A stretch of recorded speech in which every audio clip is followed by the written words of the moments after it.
Hello everyone, कैसे हैं आप सब। Welcome to make it civil platform. तो जैसे कि आप सभी को पता है, आरआरबी की तरफ से बहुत ही जल्दी वैकेंसीज अब रिलीज की जाने वाली है। इसका जो पुष्टि है, अभी हाल फिलहाल में एक प्रेस ब्यूरो की तरफ से एक नोटिस जारी किया गया था। उस नोटिस के तहत आरआरबी में लगभग 2500 प्लस वैकेंसीज आने वाली हैं, जिसका की नोटिफिकेशन बहुत ही जल्दी रिलीज कर दिया जाएगा।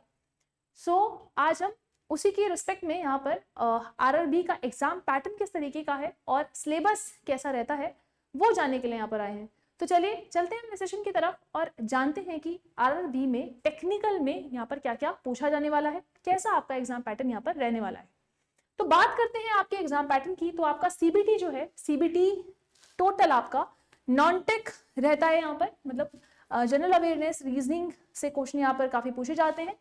अब जनरल अवेयरनेस में भी यहाँ पर ज्योग्राफी, हिस्ट्री, साइंस सारी ही चीजें आप लोगों से पूछी जाने वाली हैं। तो नॉन टेक कंप्लीट रहने वाला है और साथ ही साथ आपकी रीजनिंग स्किल्स भी, आपकी लॉजिकल एनालिटिकल स्किल्स सारी की सारी यहाँ पर चेक की जाने वाली हैं सीबीटी 1 में। वहां अगर हम बात करते हैं सीबीटी 2 की, तो यहाँ पर आपका फिजिक्स और केमिस्ट्री का portion along with the environmental portion यहाँ पर इंक्लूड किया गया है from the non tech part. Along with that यहाँ पर टेक्निकल एस्पेक्ट से भी क्वेश्चन पूछे जाते हैं, जो कि मतलब मेजर पेपर जो है ये है वो प्योर टेक्निकल बेसिस पे यहाँ पे पूछे जाने वाला है, ठीक है ना। यहाँ पर जो नंबर ऑफ क्वेश्चंस रहने वाले हैं सीबीटी 1 के लिए वो 100 रहने वाले हैं, सीबीटी 2 के लिए ये आपके 150 क्वेश्चन रहने वाले हैं, जिसमें जो 100 क्वेश्चन है वो कंप्लीट टेक्निकल बेसिस पे आप लोगों से पूछे जाएंगे। ड्यूरेशन की अगर हम बात करें, सीबीटी 1 90 मिनट का रहता है, जबकि सीबीटी 2 आपका 120 मिनट का यहाँ पर रहता है, विच मीन्स 1.5 आवर आपको मिलेंगे सीबीटी 1 के लिए और पूरे 2 घंटे आप लोगों को मिलेंगे सीबीटी 2 के लिए। नेगेटिव मार्किंग की अगर हम बात करें तो 1/3 आपको दी जाएगी for every wrong answer you mark. Further बात करते हैं सिलेबस की। तो सिलेबस की अगर हम बात करें तो building material is one of the important subject that we have in RRB. बहुत ही जल्द हम लोग वेटेज से रिलेटेड भी इसकी एक वीडियो बनाएंगे, जिससे आपको ये भी हेल्प मिल जाएगा कि इस एग्जाम को टारगेट करने के लिए आपको किस सब्जेक्ट में कितना टाइम देना है। क्योंकि अगर आपको वेटेज पता रहती है, प्रीवियस ईयर एनालिसिस से हम ये चीजें निकाल सकते हैं कि आगे किस हिसाब से आपका पेपर सेट किया जाने वाला है।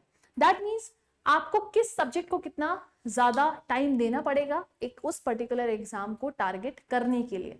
तो यहां पर आप लोगों को सिलेबस जानना इसलिए भी जरूरी होता है, क्योंकि सिलेबस अगर आपकी मुट्ठी में रहता है तो सिलेक्शन के चांसेस आपके फॉर श्योर डबल हो जाते हैं। क्योंकि अगर आप सिलेबस को यहाँ पर देखेंगे और सिलेबस की जो आउटलाइन है, मतलब सिलेबस के साथ ही, सिलेबस में जो दिया है उसके साथ ही अगर आप सारी चीजें अपनी उसी हिसाब से प्रिपेयर करते हैं तो डेफिनेटली आपके सिलेक्शन के चांस यहाँ पर डबल हो जाते हैं। क्योंकि कुछ बच्चे होते हैं, एक सब्जेक्ट उठाया, उसमें से कुछ पढ़ा, फिर छोड़ दिया कि ये हार्ड है, ये नहीं पढ़ता हूँ यार, ये मेरी समझ में नहीं आता है, तो वो उसको मतलब समझने की कोशिश ही नहीं करते हैं। तो अगर आप ये सिलेबस पूरा अच्छे से पढ़ लेते हैं, अच्छे से एनालाइज कर लेते हैं, अच्छे से अपनी मुट्ठी में कर लेते हैं, तो डेफिनेटली आपके सिलेक्शन के चांस दुगने हो जाते हैं, भूलिएगा नहीं। तो अगर हम बात करते हैं बिल्डिंग मटेरियल की, तो यहाँ पर stones, bricks, lime, cement, mortar, timber, steel, paints, ये सारे के सारे जो टॉपिक्स हैं ये बहुत इंपॉर्टेंट है। इन्हीं के अंदर फर्दर इनके बारे में पूर्ण बताया हुआ है कि जैसे स्टोन्स है तो स्टोन्स से आप लोगों को क्या पढ़ना है, क्लासिफिकेशन पढ़ना है, क्वेरिंग पढ़ना है, ड्रेसिंग पढ़ना है, उनकी प्रॉपर्टीज पढ़नी है स्टोन्स की, उनके ऊपर जो टेस्ट परफॉर्म किए जाते हैं वो सब पढ़ना है।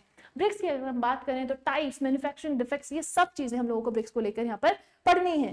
इसी तरीके से लाइन के लिए लाइन के टाइप्स, प्रॉपर्टीज, टेस्ट, यूजेस, सारी चीजें आप लोगों को याद रखनी है इस पेपर को क्रैक करने के लिए। वहीं इनमें से सबसे महत्वपूर्ण जो टॉपिक रहते हैं वो रहते हैं आपके सीमेंट और टिम्बर। अगेन इनमें से जो क्वेश्चन पूछे जाते हैं वो किसी भी एग्जाम में कंपैरेटिवली बाकी टॉपिक से ज्यादा देखने को मिलते हैं।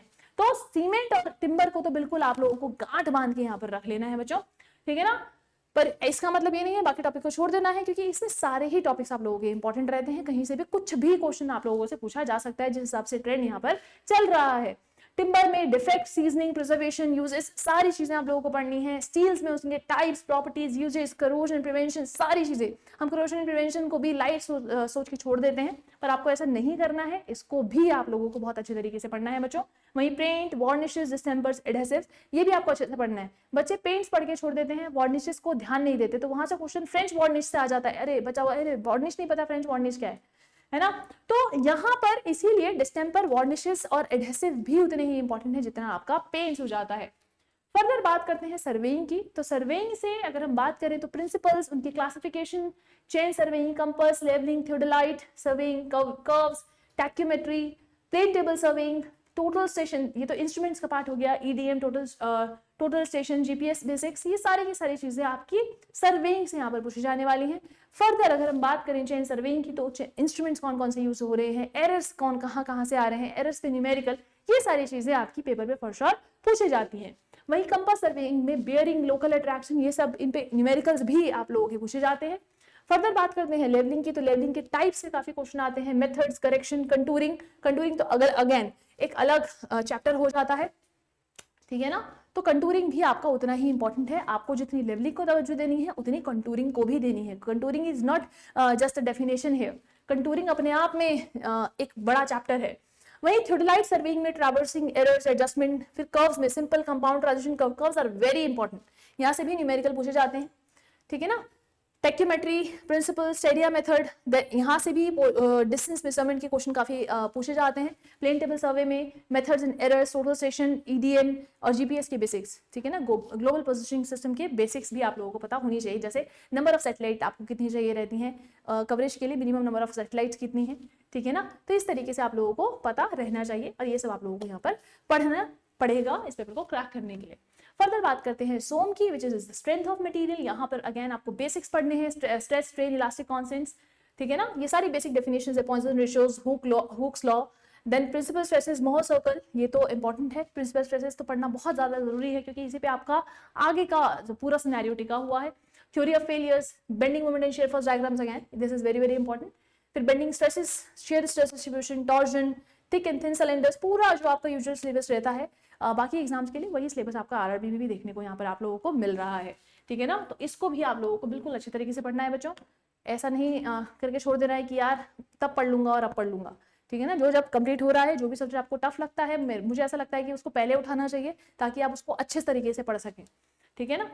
बात करते हैं स्ट्रक्चर एनालिसिस की, जैसे कि यहाँ पे देख पा रहे हैं डिटर्मिनेट एंड इनडिटर्मिनेट स्ट्रक्चर्स आप लोगों को यहाँ पे पढ़ने हैं। एनालिसिस ऑफ बीम्स, फ्रेम्स, ये सब पढ़ना पड़ेगा। Then deflection of beams, 2 hinge 3 hinge arches, fixed arches, moment distribution methods, slope deflection, influence line diagrams. इसमें से अगर आप देखें ILD is the most important part है, ठीक है ना, अलॉन्ग विद द मेथड्स। ये मेथड्स भी बहुत इंपॉर्टेंट है, मैं इनको डिनाई नहीं कर सकती हूँ, पर इन्फ्लुएंस लाइन डायग्राम अपने आप में एक बहुत बड़ा चैप्टर है और बहुत इंपॉर्टेंट रोल प्ले करता है किसी भी एग्जाम में, और आरआरबी के लिए भी ये बहुत ज्यादा इंपॉर्टेंट हो जाता है, ठीक है ना। Determinacy and indeterminacy, this is the basic concept of structural engineering, जो आपको आना ही आना चाहिए कि मेरी बीम डिटर्मिनेट मतलब कि कितनी इनडिटर्मिनेसी है, कैसे है, रिडंडेंट कैसे निकाले जाते हैं, ठीक है ना। तो आपको ये सारी चीजें इस स्ट्रक्चरल एनालिसिस में देखने को मिलेंगी, इन सारी मेथड्स के थ्रू आप उसको निकाल सकते हैं। Slope and deflection is again one of the common method that we use. इसी के बिहाफ पे आपको डायरेक्ट फॉर्मुलेस भी जैसे कहते हैं आपने किए होंगे फॉर श्योर, जिनके बिहाफ पे आप लोगों ने आंसर निकाले होंगे, बीम के डिफ्लेक्शंस निकाले होंगे, एंड डिफ्लेक्शन, मिडल डिफ्लेक्शन। तो multiple type of numericals are there जो कि शॉर्ट फॉर्म में आप लोगों को पेपर में देखने को मिलता है एज एन ऑब्जेक्टिव, ठीक है ना। सो नेक्स्ट बात करते हैं आपके आरसीसी की, which is the reinforce concrete structures. तो यहाँ पे अगर हम बात करें आपको वर्किंग स्ट्रेस मेथड के और लिमिट स्टेट मेथड के बेसिक्स पता होने चाहिए। साथ ही साथ आपको यहाँ पर एक चीज ध्यान में रखनी है कि IAS कोड 456 2012, क्योंकि अपडेशन हुआ था 2012 में, तो अगर आपके पास 456/2000 है तो भी कोई इशू नहीं है, तो 456 2000 को आपको फॉर श्योर यहाँ पर पढ़ना पड़ेगा। Codal provisions are very very important for this particular subject, ठीक है ना। Properties of concrete, steel reinforcement, design of beams, slabs, columns, footings, ये सारा आप लोगों को पता होना चाहिए। Along with that shear and torsion RCC में वो भी पता होना चाहिए। रिटेनिंग वॉल्स, वाटर टैंक के बेसिक्स भी आप लोगों को यहाँ पे पता रहना ही चाहिए फॉर श्योर। अगर आप इस यहाँ पर देखिए, यहाँ पे वाटर टैंक से भी क्वेश्चन आते हैं, खूब स्ट्रेसेस के बारे में पूछा जाता है फॉर श्योर, तो वो भी आप लोगों को पता होना चाहिए। तो मेरिडोनियल फोर्सेस के बारे में पूछा जाता है, तो बेसिक आप लोगों को फॉर श्योर यहाँ पे पढ़ना पड़ेगा रिटेनिंग वॉल्स और वाटर टैंक के लिए, ठीक है ना। फर्दर बात करते हैं स्टील स्ट्रक्चर्स की। तो स्टील स्ट्रक्चर्स में properties of structure, steel riveted, basically यहाँ पे देखिए जो स्टील स्ट्रक्चर्स है अगेन ये इंपॉर्टेंट सब्जेक्ट है आपका आरआरबी के लिए, ठीक है ना। और अगेन इंपॉर्टेंट के साथ साथ ये आपके यूजुअल उसमें भी आप लोगों को पता होना चाहिए, because it is very very important, ठीक है ना। सो यहाँ पे properties of structure steel, riveted and bolted and welded joints, design of tension members, compression member. यहाँ पे अगर आप देखें design of tension member and compression member is again very very important in the steel structures. Design of beams end plate girders, roof trusses, column, basis and foundation, this is again very very important, ठीक है ना। ये तो basics है, ये तो आपको पता होना ही चाहिए फॉर श्योर। तो यहाँ से काफी क्वेश्चन खींचते हैं स्टील स्ट्रक्चर्स में। फर्दर बात करते हैं soil mechanics and foundation engineering की। तो यहाँ पे अगर आप देखेंगे सॉइल मैकेनिक्स में, सॉइल प्रॉपर्टीज में index properties are very very important. Index properties और इंजीनियरिंग प्रॉपर्टीज दोनों ही आप लोगों को पता होनी चाहिए सॉइल की। जिनको नहीं पता, index properties includes specific gravity, unit weight, these are the index properties of soil. Total 9 index properties are there with us, ठीक है ना। फर्दर इंजीनियरिंग प्रॉपर्टीज में अगर आप देखेंगे तो जैसे हम शेयर स्ट्रेंथ की अगर हम बात करते हैं तो that is the engineering property of soil, not the index property, ठीक है ना। वो इंजीनियरिंग प्रॉपर्टी है सॉइल की। तो IS classification system is very very important. Then permeability, seepage, flow nets, all the points are very very important. यही इन सबसे ही क्वेश्चन खींचते हैं सॉइल में, ठीक है ना। Questions are not tough, questions are tricky, questions are not tough. Tough question नहीं पूछा जाता, बट ट्रिकी क्वेश्चन पूछा जाता है जिसमें आपका दिमाग यूज हो। कंपैक्शन, कंसोलिडेशन भी आप लोगों को पता होना चाहिए। इसमें भी again Proctor test, standard Proctor test होता है, ठीक है ना। तो मॉडिफाइड प्रॉक्टर टेस्ट होता है, वो सारी भी चीजें भी आप लोगों को पता होनी चाहिए। Consolidation, shear strength of soil, again it very very important. Bearing capacity भी पता होनी चाहिए। अर्थ प्रेशर जो थ्योरीज हैं, this is again very very important. Stability of slopes, again a topic of another level, तो this is very very important again. Then foundations, shallow foundation, deep foundation, तो वो भी आप लोगों को पता होना चाहिए। एटलीस्ट बेसिक्स तो आप लोगों को पता यहाँ पर होनी चाहिए। फाउंडेशन का डिजाइन भी आप लोगों को पता होना चाहिए, ठीक है ना। तो वो भी अगेन बहुत इंपॉर्टेंट हो जाता है वो सारे formulae. Next is hydraulic and fluid mechanics. यहाँ पे अगर हम बात करें properties of fluid is very very important. Pressure measurement in manometers बहुत इंपॉर्टेंट है। Hydrostatics, buoyancy, stability of floating bodies, basics आप लोगों को पता होनी ही चाहिए। तो flow of fluids, continuity, Bernoulli's theorem, laminar and turbulent flow, flow through pipes, losses, hydraulics of pipes, again very one of the important topic. Dimensional analysis, again very very important topic in fluid mechanics. Flow in open channels, ये भी पता होना चाहिए, very very important. Turbines, यहाँ पे turbine से भी question आते हैं, न्यूमेरिकल्स भी आते हैं, फोर्स के क्वेश्चन आते हैं। पूछता है कि भैया जेट यहाँ पे लग रहा है, ब्रेकडाउन हो रहा है, ठीक है ना। तो बस एरिया इतना था और क्या वेलोसिटी इतनी वेलोसिटी से वो जा रहा था उसकी तरफ, देन आपका वो जेट ब्रेकडाउन हो जाता है, तो बताओ फोर्स कितना है। इस तरीके के क्वेश्चन आपके टर्बाइन से बनते हैं, ठीक है ना। टेंजेंशियल वेलोसिटी के क्वेश्चन यहाँ पे बन जाते हैं, तो वो बहुत इंपॉर्टेंट है। सेंट्रीफ्यूगल एंड रेसिप्रोकेटिंग पंप, पहले तो ये यूज कहाँ होते हैं ये पढ़ लेना, क्योंकि पंप्स का यही पूछा जाएगा। स्पेसिफिक स्पीड के बारे में पूछ लेता है, टर्बाइंस पंप दोनों की, तो ये बहुत इंपॉर्टेंट क्वेश्चन बन रहे हैं आगे यहाँ से। Next is irrigation engineering and hydrology. अगर इनकी हम बात करें, हाइड्रोलॉजी में precipitation, evaporation, infiltration, hydrograph, flood estimation, this is the important topic. Again important topics ही लिखे हुए हैं सारे। Next, water requirement of crops, again one of the important topic in IE, irrigation engineering. Method of irrigation, canals alignment, very important. Canal की lining बहुत important है। CD works important है। Dams, उनके टाइप्स, डिजाइन, फेलियर, तो ये सारी चीजें भी आप लोगों को पता होनी चाहिए। अलॉन्ग विद दैट स्पिलवेज बहुत अच्छा टॉपिक है, छोटा टॉपिक है पर बहुत अच्छा है, और यहाँ से काफी क्वेश्चन खिंच जाते हैं। शूट स्पिलवे से, साइड स्लोप स्पिलवेज से, तो काफी क्वेश्चन यहाँ पे भी खिंच जाते हैं बच्चों, ठीक है ना। पहले तो ये पूछ लेता है स्पिलवे होता क्या है, safety valve of a dam, है ना। तो इस तरीके के क्वेश्चन भी आप लोगों से देखने को यहाँ से देखने को मिलते हैं। Next comes the weir barrages, river training works also, so this is again one of the important topic of the irrigation engineering that we have. Next is environmental engineering. इसके बारे में अगर हम बात करें, आप लोगों को यहाँ पता होगा, वाटर सप्लाई, वाटर ट्रीटमेंट दोनों ही यहाँ पे पढ़ना है। वाटर सप्लाई में उनके सोर्सेस, क्वालिटी पैरामीटर्स सारा पढ़ना है। इसके साथ वाटर ट्रीटमेंट में सेडिमेंटेशन, कोगुलेशन, जो आपको वाटर ट्रीटमेंट के सारे प्रोसेस होते हैं वो आपको देखने हैं। सीवरेज सिस्टम आप लोगों को पता होना चाहिए, उनके टाइप, लेआउट, डिजाइन सब आपको पता होना चाहिए।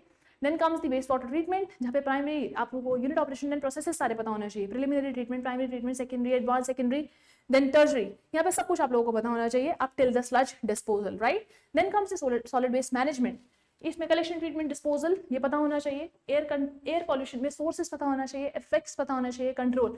और यहाँ पे मत भूलिएगा प्लूम्स के बारे में, क्योंकि प्लूम से काफी क्वेश्चन पूछा जाता है। ट्रैपिंग प्लूम है, फ्यूमिगेटिंग है, कैसी है, तो वो सारी चीजें भी आप लोगों को यहाँ पे पता होनी चाहिए।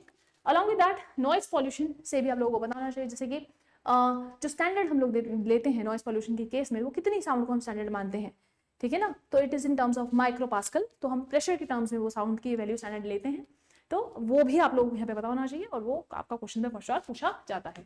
फर्दर बात करते हैं ट्रांसपोर्टेशन इंजीनियरिंग की। तो यहाँ पे आप लोगों को पता है ट्रांसपोर्टेशन में आपका हाईवे, रेलवे और एयरपोर्ट, तीनों बहुत इंपॉर्टेंट है। तो हाईवे इंजीनियरिंग में जो यूजुअल सिलेबस आपका रहता है, अलाइनमेंट, सर्विस, ज्योमेट्रिक डिजाइन, ये सब आपको पढ़ना है, मटेरियल्स पढ़ने हैं।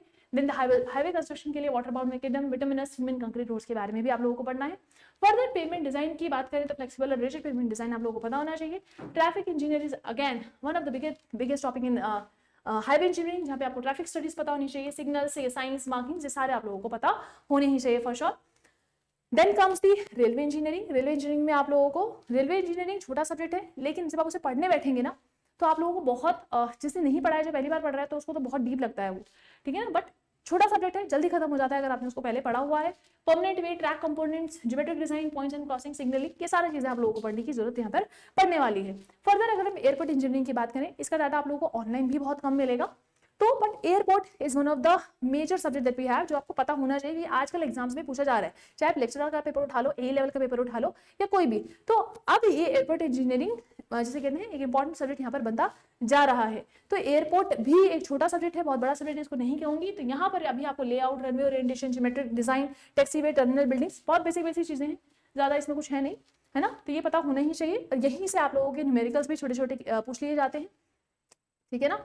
Then tunnel engineering, methods, ventilation, lining etcetera. अच्छा, कुछ बच्चे होंगे यहाँ पे वो पूछ लेता है टनलिंग में, टनलिंग के लिए मेथड्स कौन से यूज होते हैं, ये भी पूछ लेता है क्वेश्चन। अगर मैं एयरपोर्ट की बात करूँ तो ड्राइवर की हाइट कितनी होती है, जो सॉरी पायलट होता है, पायलट की जो आई का लेवल होता है वो कितना होता है, या पायलट कितनी हाइट पे बैठा है, इस तरीके के क्वेश्चन भी पूछे जाते हैं आपके एयरपोर्ट इंजीनियरिंग से। तो वो भी आप लोग पढ़ के जाइएगा, बेसिक सोच के छोड़ मत दीजिएगा। Next comes the estimation, costing and construction management. यहाँ पे अगर हम बात करें, यहाँ पे आपके types of estimate, preliminary, detail, revise, सब एस्टिमेट आपको यहाँ पे, that means approximate and detail estimate, आप लोगों को सब तरीके के एस्टिमेट यहाँ पे पढ़ने हैं। रेट एनालिसिस भी यहाँ पर पढ़ना है, स्पेसिफिकेशंस भी बहुत जरूरी है, कॉन्ट्रैक्ट्स भी, टेंडर, वैल्यूएशन और बार चार्ट, सीपीएम पार्ट, ये सारी चीजें आप लोगों को यहाँ पे पढ़ने की जरूरत पड़ेगी अगर आप इस एग्जाम को क्रैक करना चाहते हैं। सो ये भी अगेन एक छोटा सब्जेक्ट है, पर अगर आपने पहले पढ़ रखा है तो बहुत जल्दी ही खत्म हो जाएगा। जिन्होंने नहीं पढ़ा है तो उनको थोड़ा सा लगता है अरे यार कैसे पढ़े, डीप है बहुत, पर बहुत छोटा सब्जेक्ट है, बहुत छोटा है ना। तो आपकी इसी तैयारी में साथ देने के लिए मेक इट इजी सिविल ने आपके लिए एक बैच लॉन्च किया है, RRB JEE। This is the recorded batch that we have, recorded batch है, और इसका जो अमाउंट अगेन आप लोगों को वहां पड़ेगा, ये आप डिस्काउंट पे ले सकते हैं MIE कूपन कोड अप्लाई करके। तो वहां पे आपको 3000 दिखा रहा होगा, जब आप कूपन कोड MIE अप्लाई करेंगे तो डेफिनेटली आपको एक अच्छा खासा डिस्काउंट वहां पर मिल जाएगा।